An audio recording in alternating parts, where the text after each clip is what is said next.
के मंदिर की जितनी सफाई कर सकते हो, शंकर के मंदिर को जितना साफ कर सकते हो, शंकर के मंदिर को जितना निर्मल कर सकते हो, उतना करो।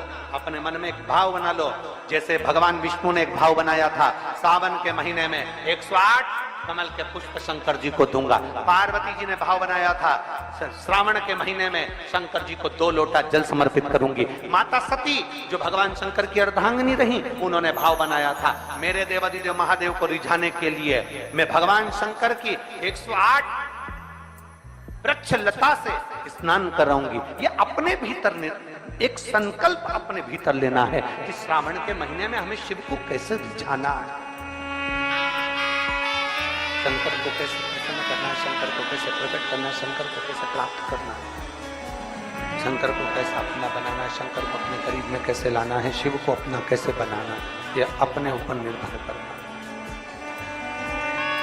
अष्टमी बहुत सुंदर दिवस है, बहुत बहुत बधाइयां महाराज। वो दुर्गा कोई साधारण नहीं है,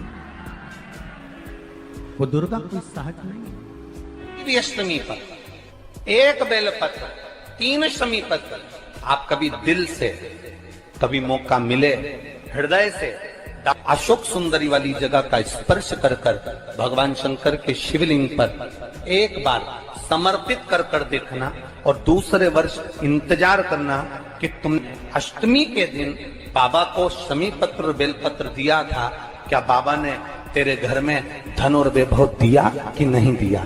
जो स्थिति में गाड़ी चल रही थी, वो स्थिति की गाड़ी तेरी पार हुई कि ना।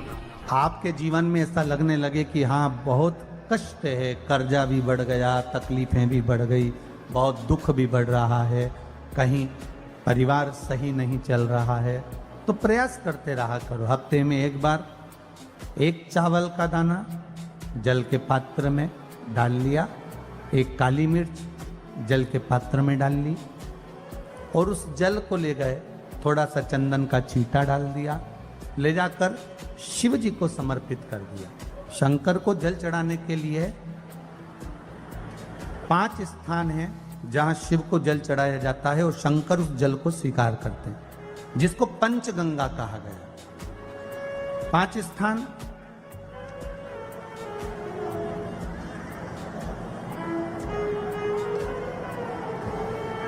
अच्छे से समझ लीजिएगा, जब भी शिव मंदिर में जाएं तो ये 5 स्थान शिव को जल चढ़ाने के लिए ये रखा है। शिवलिंग, गोल जलाधारी, ये चरण जहां से पानी नीचे की ओर जाता है। शंकर भगवान के 13 बच्चे हैं, 13 की 13 बच्चे, शिव जी का संपूर्ण परिवार, 33 कोटि देवता, 64 योगनियां, सब शिवलिंग के आसपास में। आप शंकर जी के मंदिर में जाकर ये कभी ना विचार करना कि पार्वती जी को ढूंढना पड़ेगा, या गणेश जी को ढूंढना पड़ेगा, या कार्तिकेय जी को ढूंढना पड़ेगा, या भैरव को ढूंढना पड़ेगा। हमें शंकर के मंदिर में जाकर किसी देवता को ढूंढने की जरूरत नहीं है। जहां शंकर भगवान का शिवलिंग रखा हुआ है वो माता जी का हस्तकमल है, माता पार्वती जी का स्थान है। जहां शिवलिंग रखा है वो शंकर भगवान है। जहां जलाधारी है, उस जलाधारी के पास में जहां पानी बहता है, बीच में अशोक सुंदरी का स्थान है। जहां से पानी बह रहा है उसका राइट भाग, वहां गणेश जी का स्थान है, लेफ्ट भाग कार्तिकेय जी का स्थान है। शंकर भगवान के ऊपर जो जल गिर रहा है वो शंकर भगवान की 5 लड़कियां, जया, विषहरा, शामली बारी, दौतली, देव, ये शंकर जी की 5 बेटियां ऊपर हैं। जहां से पानी बहकर उस निकासी से, जहां नाली बनी रहती है, पानी जहां से निकलकर बाहर मंदिर के जा रहा है, वो 33 कोटि देवताओं का स्थान है। इसलिए सारे मंदिरों की परिक्रमा हो सकती है, पर शंकर जी के मंदिर की परिक्रमा नहीं करते, क्योंकि वो जल जो जा रहा है वो 33 कोटि देवताओं का स्थान है, उसको हम लांग नहीं सकते।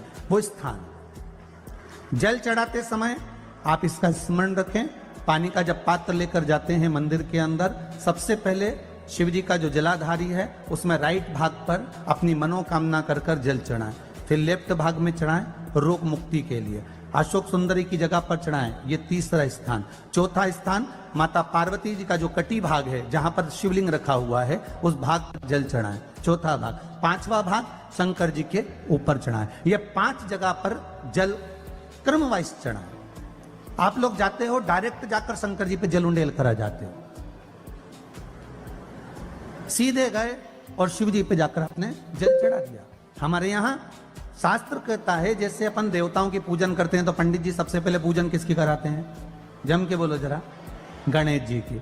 गणेश जी के बाद पूजन कराते कराते कराते कराते कराते कराते आगे के सारे देवता कराते कराते कराते कराते फिर जन पर पहुंचते हैं। आप डायरेक्ट मूल पूजन कराते कराते कराते कराते कराते कराते आगे के सारे देवता कराते कराते कराते कराते फिर मूल पूजन पर पहुंचते हैं। आप डायरेक्ट मूल पूजन पे पहुंच जाते हैं। और सरल भाषा में समझ लो, जितनी सरल भाषा में समझोगे ना उतना अपने जीवन में उतर जाएगा। इस छत के ऊपर आपको चढ़ना है, निशानी रखी है,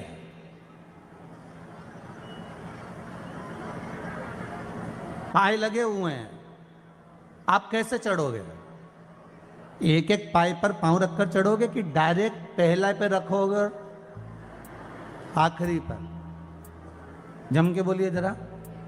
एक एक पाए पर पांव रखोगे ना कि धीरे धीरे हमको चढ़ना है।